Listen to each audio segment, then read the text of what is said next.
사람은 자신의 미래를 결정짓지 못한다. 대신 습관을 만들면 그 습관이 미래를 대신 결정해준다. 프레드릭 마티아스 알렉산더의 말이다. 프레드릭 마티아스 알렉산더는 누구일까? 그는 호주 출신 낭독가이자 배우다. 130년쯤 공연을 하다가 목소리가 나오지 않는다는 사실을 깨닫고 그는 병원을 간다. 그러나 그는 결국 고치지 못했다. 어쩔 수 없이 스스로 자신의 몸을 면밀히 관찰한다.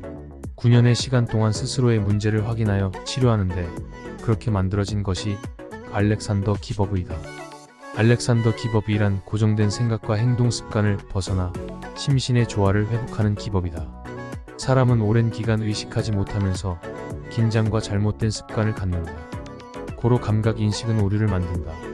이 오류를 재인식시키는 과정을 통해 편안한 심신을 회복한다. 명상법 중에는 여러 종류가 있으나 바디스캔이라고 있다. 명상이 일하고 가부좌를 틀어 앉아 고상하게 화두를 탐구하는 것이라고 생각할 수 있겠지만 그렇지 않다. 바디스캔 명상은 아주 쉽고 간단하며 지금 이 순간 누구라도 할 수 있다. 방법은 이렇다. 편안한 자세로 눈을 감는다. 눈을 감는 이유는 주의력을 흐트리지 않기 위해서지 특별한 다른 이유가 있어서는 아니다. 고로 눈을 뜨고 있어도 괜찮다. 가장 편한 자세를 취했으면 허리를 편다. 허리를 곧게 펴는 것은 숨을 편하게 쉬기 위해서지 특별한 이유가 있어서는 아니다. 단지 흉내내기 위해 잔뜩 겉멋부릴 필요 없이 편안한 자세로 시작하면 된다.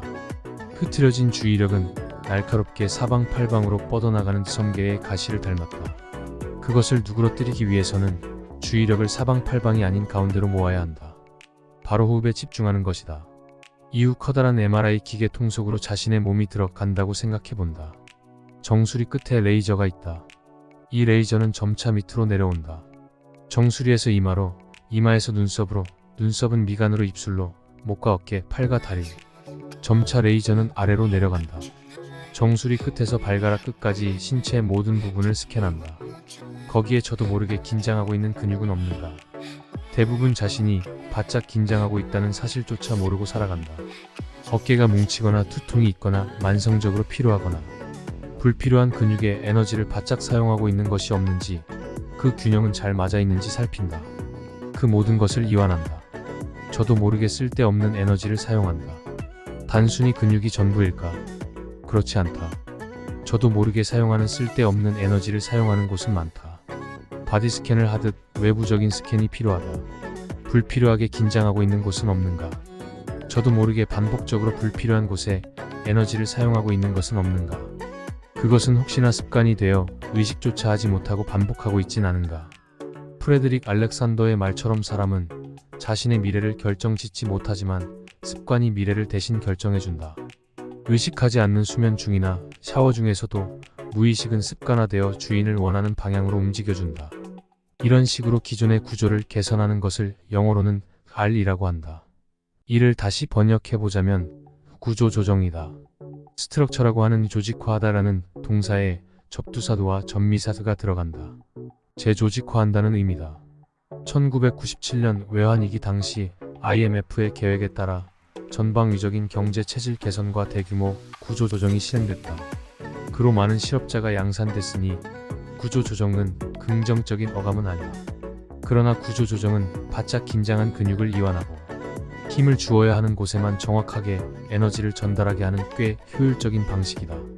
힘은 바짝 들어갔는데 사용하는 에너지에 비해 피곤도가 높고 효율이 높지 못하면 반드시 재조정해야 한다. 투입하는 수에 비해 완성된 제품의 비율이 높은 것을 흡수율이 높다고 한다. 삼성과 SK는 흡수율과의 전쟁 중이다. 투입한 원재료 대비 높은 산출량이 나오게 하는 것이 산업에서 경쟁력 있는 포지션을 갖게 한다.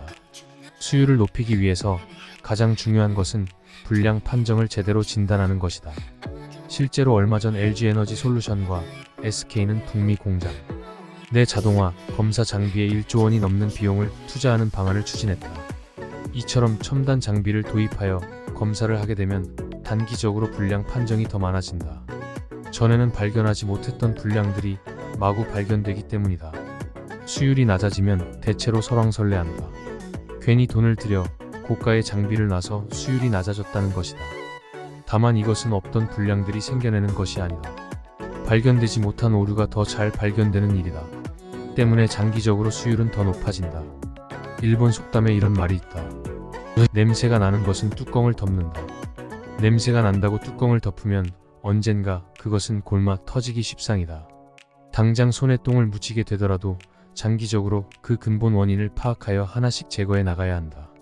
삶의 수율을 획기적으로 높이기 위해서는 내가 사용하는 에너지 중 어느 곳에 불필요한 긴장감이 지속되고 있는지 심과 신을 통해 자세히 살피고 줄여가야 한다.